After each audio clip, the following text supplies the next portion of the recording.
Hey guys, I hope you're all doing well. Today we're going to speak about law 16 of the laws of power. And I know what you're going to say, or what some of you are going to say. Please, I did not write the book. If you want to come and tell me the book is evil and and it's manipulative and XYZ, go to Robert Greene. He wrote it, not me. Now that we're over that, I feel like a lot of things can be used for good or for evil. It's just things, and it depends on how you use them. You know, you can be manipulative if you want, even if you haven't read the book. Like, you can use some of those things sometimes even without even knowing them. So please, like, if people want to be evil, they're gonna be evil regardless of the book or not. If somebody doesn't have it on them to be evil and like screw over some other person, then they won't do it. And I like the book and I want to talk about the law. So if there's any hate towards the book, Robert Greene, just go to his Instagram, DM him. I didn't write it, not me. Okay. So in law 16, it explains how you have to use your absence to create like an effect of like urgency, like to become more important. Because in a sense, I don't think important is the word, but what I'm trying to say is like when you are showing up all the time for someone, when you are in a group of friends and you are there all the time, when you are, for example, at a certain place, and this is something that I also struggle with, because sometimes when I like a place, I just go to that place and I go nowhere else, so people already assume I'm a regular.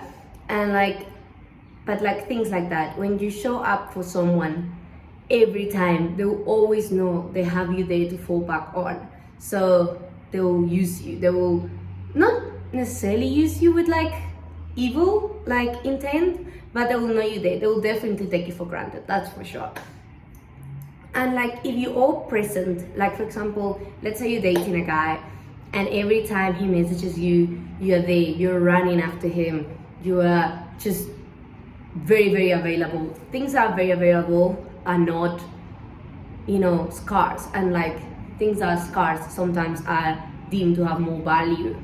So the guy is gonna be like, oh, this one's always there. So he's gonna text other girls first to keep his options open. He's gonna text them, he's gonna try and make plans with them. If the other girls don't reply, or they're busy, or they can't, or they don't want to make plans with him, then you are always the last option. You're always the last person he's gonna text, because you are pretty much his backup plan. He knows you're so reliable and that you always gonna be there, that at this point you are his backup plan. Think about it this way. Let's say you're in a group of friends and you always say yes to hangouts. You never take time for yourself, you never take time to hang out alone. You're always with any friends.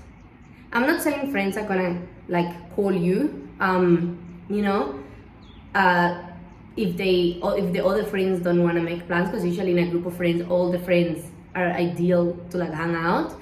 But they'll always call you, even when they have no one. They will know that you're always down to drink, that you're always down to go out. And that has been me multiple times, because sometimes my life is boring and I'm just always down.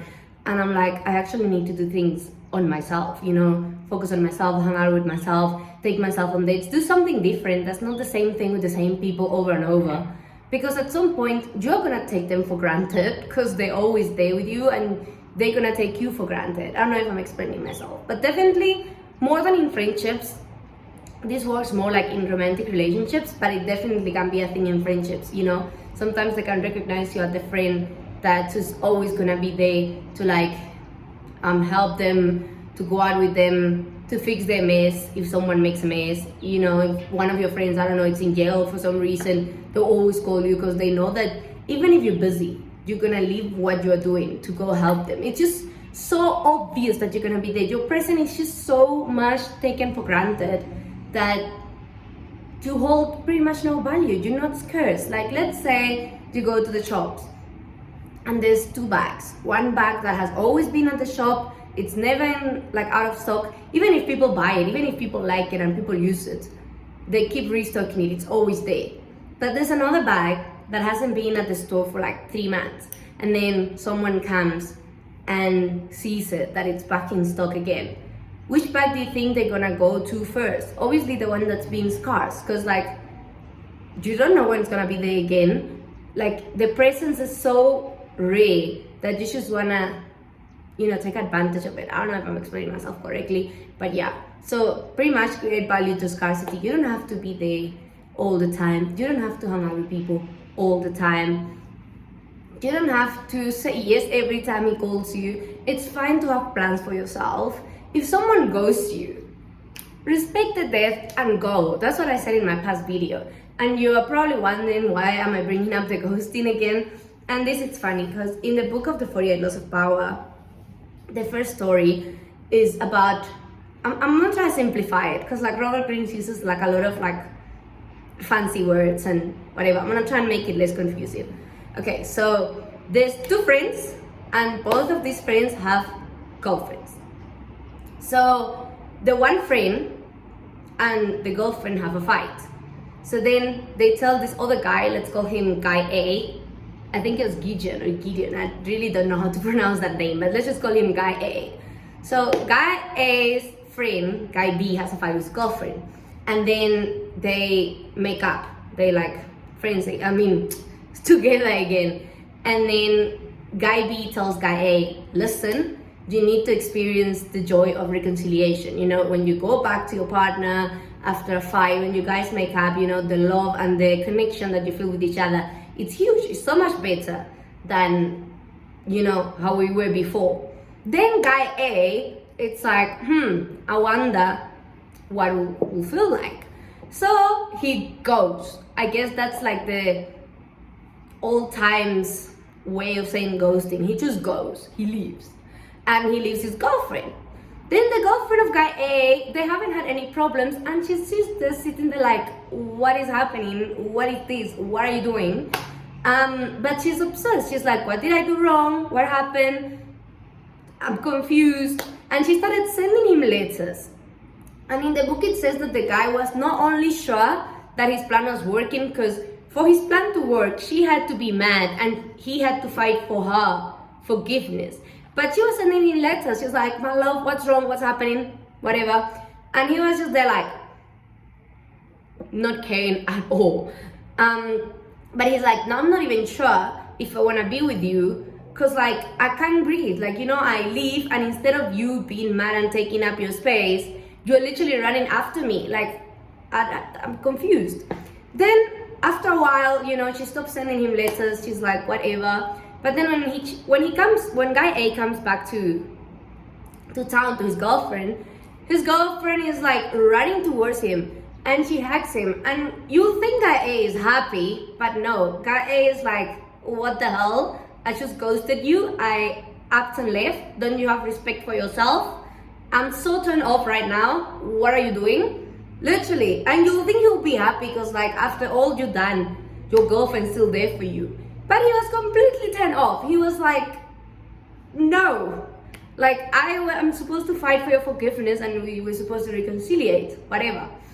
Then guy A, by the way, very immature, because why would you even do that? But like, that's the story, and it's something that actually happened. It's in 48 Laws of Power. It's not just like an example, it's an actual thing that happened.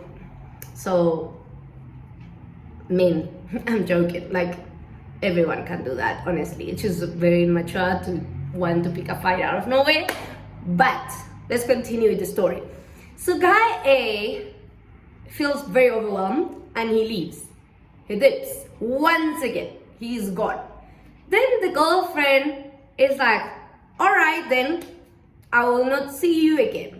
I can't, because you're cursing at me, you're screaming at me, you didn't even tell me what I did wrong the first time, now I want to do this again. I'm done with you. Because of course, the queen over there had enough and she decided to bring up her self-respect.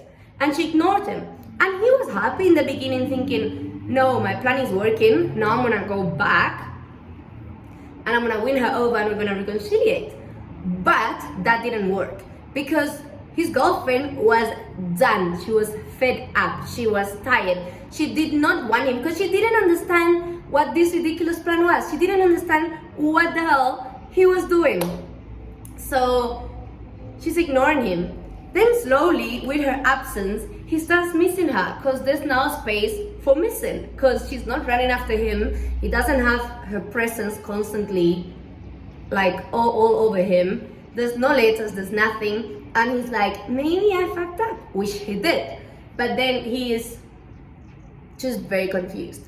He tries to win her over, she says no. He tries to get with her, she says no. He is about to lose his mind until he calls her, he tells her, listen, everything is because I had this ridiculous plan.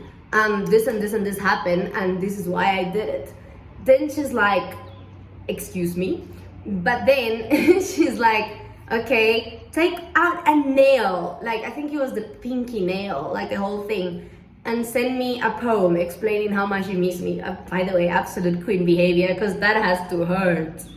Anyways, and send me the letter. And he did that. He was so desperate to get her back that he did as she asked. And then she took him back. And apparently he said that he also couldn't feel any bigger love than reconciliation. So in this story, pretty much, the guy ghosted her. And she just wanted to go back. Like, if someone stops speaking to you, give them your absence. If someone's disrespecting you, you don't even need to react. Just give them with your absence. Sorry. Because like, you don't need to react, really. Like, just let people see what they lose. Give them the space to do whatever they want. And also, don't be available all the time. Don't be always there. Don't be always the person that people can rely on. Because as much as it's good to be reliable, if you're always there, if you're always available, you're gonna end up becoming the person that people are gonna take advantage to.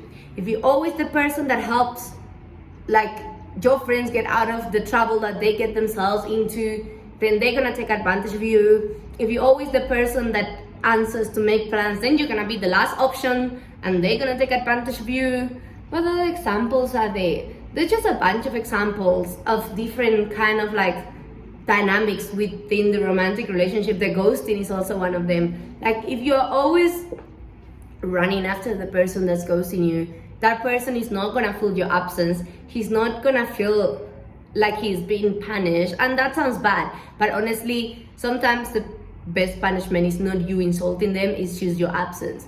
Because when time cools down, they're gonna think and they're gonna be like, I fucked up. Like in that story. Like also in the 48 Laws of Power book, there's another story about a king that the people took for granted. Because every time the kingdom did something, every time the kingdom like just made a bad decision, he was always there to rule. And they started to take him for granted. And the king was like, okay, I'm out.